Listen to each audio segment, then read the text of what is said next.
Nung nakaraang Sabado mga kabigtros, nanguha tayo ng gabi doon sa ating farm sa bukid. At pinatuyo natin ng 2 araw. Yan, ito na. Dinala ko na sa lungsod, dito sa syudad.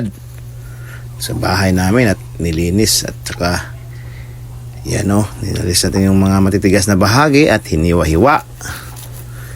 Yung taga-video ko nga pala yung aking anak na si Vince Lawrence. Yan at siyempre nilagay natin sa planggana para dyan natin huhugasan.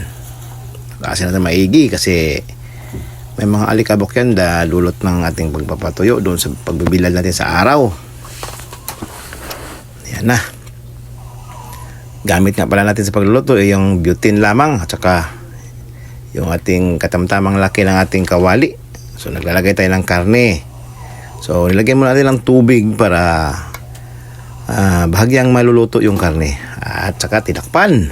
Yan nga pala ang ating mga sangkap mga kabigtoryos, yung bawang, yun, meron tayong sibuyas na pula, yung mga yung luya na slice natin ng maliliit, saka may tanglad, at saka yung ilunggo na alamang, sa amin uyap tawag yan, at saka may nilagay pa tayong yung paminta, at saka yan itong ating isang basong unang piga, at saka pangalawang piga naman ito ng gata. Yan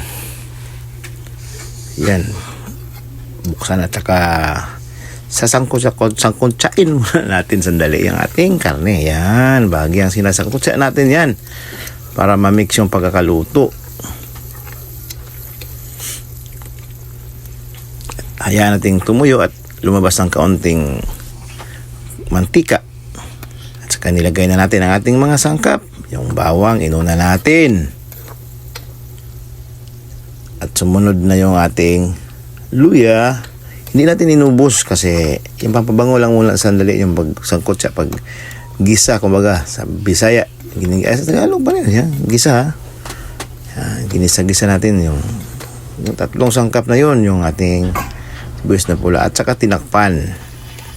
Naghintay tayo ng kaunting sandali at saka sinasangkot-sangkot na naman natin at saka ibinuhos na natin lahat ng sangkap para ilagay natin lahat. Kasali na yung ating tanglad at ilagay natin ng paminta powder.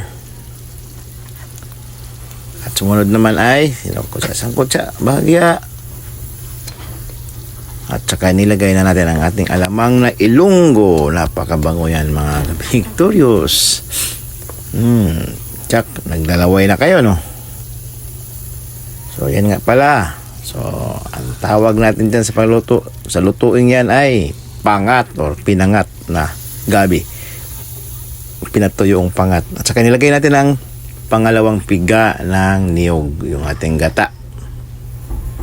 Pangalawang piga yan At inilagay na rin natin ating dahon ng gabi na pinatuyo at natapos ng hinugasan. At saka tinakpan.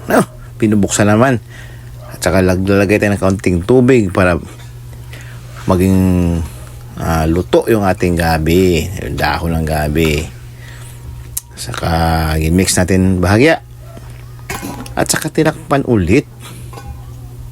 Yun, binuksan na naman natin ulit pagkatapos ilang sandali at saka inilagay na natin ang ating kakang gata. Yan na yung unang piga. Yun. At siyempre paghahalo-haluin natin yan. Siyempre para ma-even yung pagkakahalo ng gata doon sa lahat ng bahagi ng ating pinatuyong gabi. Yan, naglalagay na tayo ng siling haba. Yung bird, pula pala yun. Pula, yung medyo maanghang kaunti. Naglalagay din tayo ng siling anghang, yung labuyo mga kabigtoryos para may kagat. At yan, tapos na.